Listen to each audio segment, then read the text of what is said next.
Hello, my name is Matthew Pfeiffer with MattPfeifferCoaching.com. Thank you for tuning into my YouTube channel. On this channel, I talk about all things narcissism, and if you have a question that you would like for me to answer on this channel, just send it to justaskmatt@MattPfeifferCoaching.com. I would love to answer any questions that you have. Just make sure that it is 2 to 3 paragraphs max, being very direct and to the point about the question that you might have. I do have a lot of emails that I have to get through, and I also have paid coaching clients that I have to talk to on a regular basis, so that will help me get through it a lot quicker. But if you have a question and it is more in depth and you need my one-on-one attention, the fastest way to get in touch with me is to book a paid coaching session at MattPfeifferCoaching.com is the fastest way to book a session with me. Make sure you hit the subscribe notification. Make sure you hit the bell notification so you're notified each and every time I upload a new video. I upload a new video 5 days a week, Monday through Friday. And with that said, let me get to this email. So this email reads, I follow you on TikTok because a lot of your content reminds me of my relationship with my mom. I have 3 siblings on my mom's side, and I can pin each one of us. My older sister is the caretaker. Younger brother is the golden child. Younger sister is the scapegoat. So if you're not familiar with these terms, I encourage you to go to my TikTok account. And I list and I actually go through and talk about all of these in depth. So when you have a narcissistic parent or when you have a parent with a disorder, oftentimes each child in the in the family plays a specific role.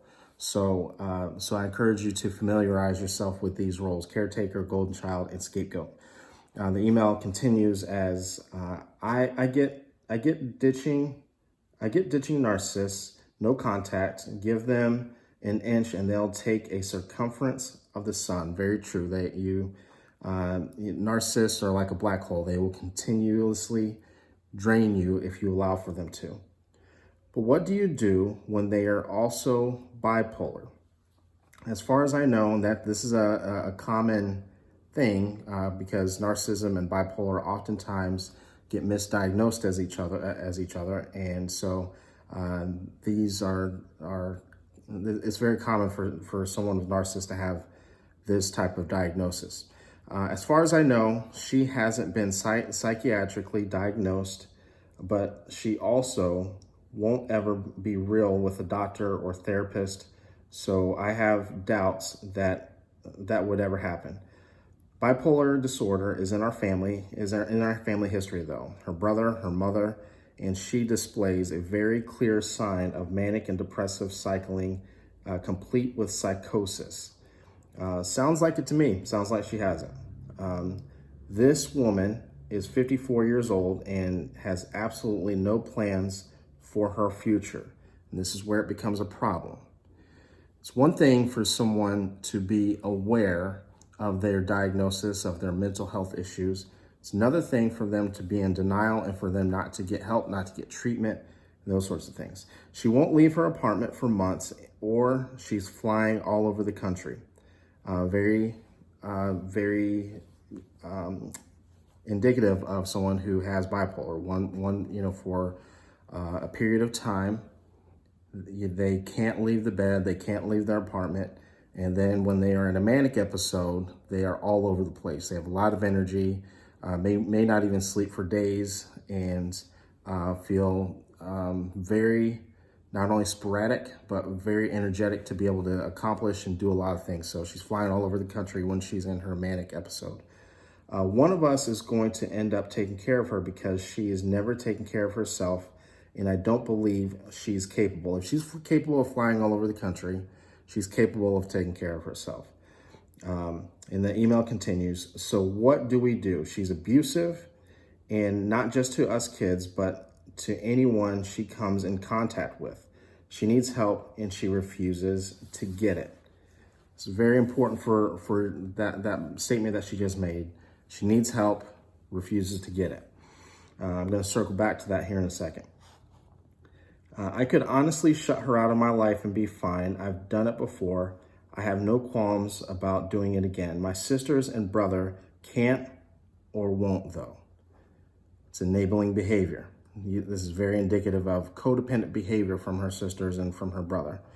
My oldest sister is disabused of any notion that our mother will ever be a mom, and she's also the caretaker and feels obligated to make sure everyone is okay, including our mom. Brother, the golden child, will verbally lash out if I say anything against our mother. Youngest sister is still hoping our mother will change. I don't want to lose my relationship with them. If just walking away, though, I will. It's happened before. They'll see it as me putting all of the burden on them. What do I do? This starts out with your mom. Number one, mental illness is not an excuse for someone to be abusive. Even myself as a therapist, and if you talk to any therapist, if someone is abusive to us in our office setting, we get rid of them, right? We don't put up with it. Even with a mental illness diagnosis, it's not an excuse. She needs to take responsibility for her mental health care.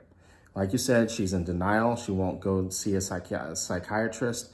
It would be one thing if she was doing all of these things and she needed some assistance. Then we might be able to have a little bit more empathy. But when she's not willing to do her part, right, then you helping her, you're enabling the behavior. In particular, when she is being abusive towards you.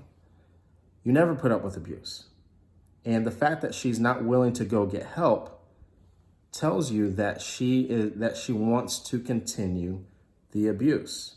The only way to get someone who is in this type of denial to be able to see the error of their ways is to pull back and for them to allow for them to hit rock bottom.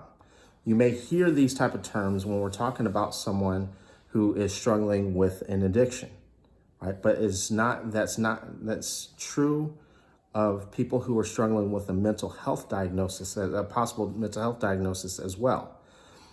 They oftentimes need to hit rock bottom. And if you have no control or no say over your brother, over your siblings, if they choose to help her out and they want to put up with the abuse and they want to enable the behavior, then that's up to them.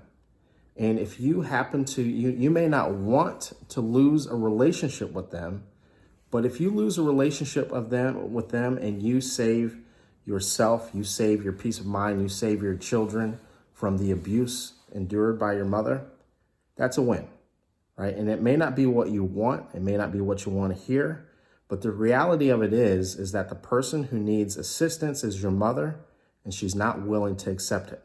There's hands being held out. There's opportunities for her to be able to get a wrap around her mental health diagnosis, for her to receive the treatment that she needs so she's not abusive and so she can take care of herself and those sorts of things. And like you said, she's flying around the country. So she's living her life, right? But she's choosing to live a life where she is abusive towards others. And for her, that probably feels very empowering, right? She wants to continue that behavior or else she would stop, right? So if it's, and these are your words, not mine. If these are things that you can't or don't want to tolerate, then you need to make a decision that you possibly might need to end this relationship. And keep in mind, you can always change your mind later, right? So if you end this relationship and things begin to change, maybe you revisit the conversation later,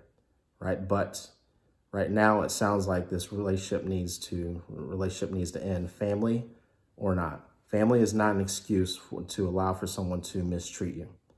So with that being said, thank you for tuning in. If you have a question that you would like for me to answer on here, send it to justaskmatt@mattpfeiffercoaching.com.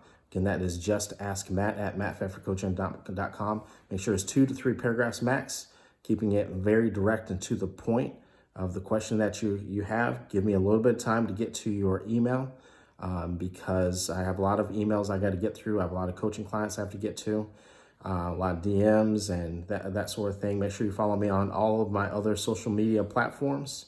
I offer something a little bit different on each platform.